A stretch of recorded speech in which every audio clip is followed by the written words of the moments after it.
రేపటి ఎన్నికల్లో ప్రతి ఒక్కరూ ఓటు హక్కు వినియోగించుకోవాలని మాజీ ఐఏఎస్ అధికారి ఆకునూరి మురళి పిలుపునిచ్చారు. పార్టీలు గుప్పిస్తున్న హామీలతో ప్రజల్లో కన్ఫ్యూజన్ ఏర్పడిందని అన్నారు.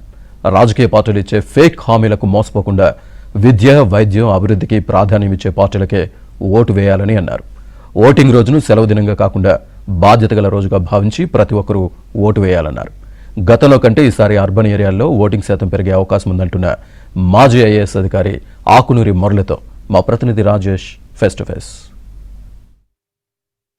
తెలంగాణలో పార్లమెంట్ ఎన్నికల పోలింగ్ ప్రక్రియకు సమయం దగ్గర పడింది. మరికొద్ది గంటల్లోనే ఓటర్లు ఎవరిని మరోసారి ఈ పార్లమెంట్ ఎన్నికల్లో ఎన్నుకోబోతున్నారనేది తేటతెల్లం కాబోతుంది. అయితే ఈసారి జరగబోతున్నటువంటి ఈ పార్లమెంట్ ఎన్నికలు తెలంగాణలో అత్యంత ప్రెషియస్గా మారాయి. ఎందుకంటే ఇప్పటికే అధికారంలోకి వచ్చినటువంటి కాంగ్రెస్ పార్టీ, అధికారం కోల్పోయిన బీఆర్ఎస్ పార్టీకి మధ్య పొలిటికల్ రైవాల్రీ జరుగుతుంది. మరొకవైపు బీజేపీ కూడా ఈ ఎన్నికలను తమకు అనుకూలంగా మలుచుకోవాలని చెప్పేసి కూడా భావిస్తూ ఉంది. ఎందుకంటే ఓటర్లు 5 ఏళ్ల వరకు కూడా తమ ఓటు హక్కును వినియోగించుకున్న తర్వాత బాధపడే పరిస్థితి రావద్దంటున్నారు రాజకీయ విశ్లేషకులు. దీనిపై మనతో మాట్లాడడానికి సీనియర్ ఐఏఎస్ అధికారి, మాజీ రిటైర్డ్ అధికారి ఆకునూరి ఐఏఎస్ అధికారి ఆకునూరి మురళి గారు మనతో పాటున్నారు. చెప్పండి, మొత్తానికి పార్లమెంట్ ఎన్నికల్లో మనం కొద్ది మార్పునైతే చూసాం. తెలంగాణ ప్రజలు ఒక మార్పునైతే కోరుకున్నారు, మార్పు దిశగా నిర్ణయం కూడా తీసుకున్నారు. సో ఈ పార్లమెంట్ ఎన్నికలకు సంబంధించి ఓటర్లకు మీరు ఇచ్చేటువంటి సజెషన్ ఏంటి? ముఖ్యంగా ప్రజాస్వామ్యానికి ఓటు అనేది పునాది, గుండెకాయ లాంటిది, చాలా ముఖ్యం ఇది.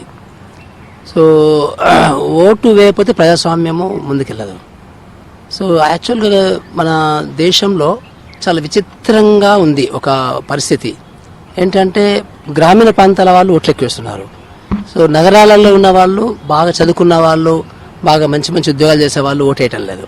పర్టికులర్గా ఈ రూరల్ ఏరియాస్ కంటే కూడా అర్బన్ ఏరియాస్లో చాలా తక్కువ స్థాయిలో ఓటింగ్ ప్రక్రియ అంతా కూడా నమోదవుతూ ఉంది. సో ఇందుకు రీజన్ ఏంది అంటే, మీరు అన్నట్టుగా అర్బన్ ఏరియాస్లో ఎడ్యుకేటర్స్ ఉంటారు, లిటరేచర్ పీపుల్స్ ఉంటారు, బ్యూరోక్రాట్స్ ఉంటారు, వీళ్ళందరూ కూడా ఎందుకు వెనుకబడుతున్నారు ఓటు వేసేటువంటి అంశాన్ని? అంటే రాజకీయ నాయకులను సీరియస్గా తీసుకోవట్లేదా, పొలిటికల్ పార్టీలను వాళ్ళు సీరియస్గా తీసుకోవట్లేదు. కంప్లీట్గా అర్బన్ ఏరియాస్లో ఓటింగ్ పర్సెంట్ ప్రతిసారి పెరుగుతూ వస్తుంది. పట్టణ ప్రాంతాల్లో ఉద్యోగులు మాత్రము ఈ ఓటుని ఎంజాయ్ చేస్తున్నారు. ఈ ఓటుని ఎంజాయ్ చేయడం అనేది చాలా తప్పుడు విధానము. సో ముఖ్యంగా యువత కానీ, తర్వాత ఈ చీఫ్ ఎగ్జిక్యూటివ్ ఆఫీసర్లు, అంటే బిజినెస్ సంబంధించి కంపెనీలకు సంబంధించిన ఎవరైతే ప్రొప్రైటర్స్, ఓనర్స్, సిఇఓస్ ఉంటారో వాళ్ళు దీన్ని కంపల్సరీ చేయాలి. సో ఉదాహరణకి ఓటు హాలిడే తీసుకుంటున్నారు, తెల్లవారి వాళ్ళు వచ్చినప్పుడు ఈ సిరా ఉందా లేదా అని చెక్ చేసుకొని వాళ్ళకి హాలిడేని ఎలిజిబిలిటీ చేయాలి తప్ప క్యాజువల్గా అందరికీ హాలిడే ఇవ్వద్దు. సో ఇలాంటి కొన్ని అందరూ కూడా వాళ్ళ ప్రొప్రైటర్స్, సిఇఓలు కూడా బాధ్యత తీసుకుంటే తప్ప ఇది ప్రజాస్వామ్యం మనగడ జరగదు. సార్, మీరు కూడా కొన్ని రోజుల పాటు బస్ యాత్ర చేశారు. పొలిటికల్ ఏజెండా అయినప్పటికీ కూడా రూరల్ ఏరియాస్లో మీరు బస్ యాత్ర చేసినటువంటి సందర్భంలో ప్రజల నుంచి వచ్చే స్పందన ఎట్లా ఉంది, వాళ్ళ యొక్క ఇంటెన్షన్ ఎట్లా ఉంది? అంటే ఓట్ల పరంగా కానీ, సీట్ల పరంగా కానీ, అది నార్మల్గా వచ్చి ఎన్నికలకు సంబంధించిన విషయంలో కానీ ప్రపంచంలో ఎక్కడైనా కానీ రాజకీయ పార్టీలు వీటి మీద మాట్లాడుతుంటారు. సో విద్య, వైద్యము, ఉపాధి, వ్యవసాయ రంగము, సుపరిపాలన, అవినీతి లేని పాలన, దీని గురించి మాట్లాడతారు. కానీ మన దగ్గర ఇవన్నీ అసలు ఎజెండాలే ఉండవు. సో అందుకనే మేము బస్ యాత్రలో ఈ అంశాలను ఎక్కువ రేపాం. సో మా కోరికంతా కూడా ఏంటంటే ఈ అంశాన్ని ఎలక్షన్ ఎజెండాకి తీసుకురావాలి, తీసుకొచ్చేటట్లుగా ప్రజల్ని మనం అవేర్నెస్ బిల్డ్ చేయాలి. అప్పుడే ఇంకో కొంచెం మనకి డెమోక్రసీ స్ట్రాంగ్ అవుతుంది. ఫైనల్గా చెప్పండి, రేపు ఉదయం 7 గంటలకు పోలింగ్ ప్రక్రియ అంతా కూడా స్ట్రాంగ్ అవుతుంది. రేపు ఈ మాటికి ఆల్మోస్ట్ ప్రక్రియ అంతా కూడా ముగుస్తుంది. సో రేపటి ఓటింగ్ ప్రక్రియలో అర్బన్ ఏరియాస్లో ఉన్న పీపుల్స్ కావచ్చు, రూరల్ ఏరియాస్లో పీపుల్స్ కావచ్చు, వారికి మీరు ఇచ్చే సందేశం?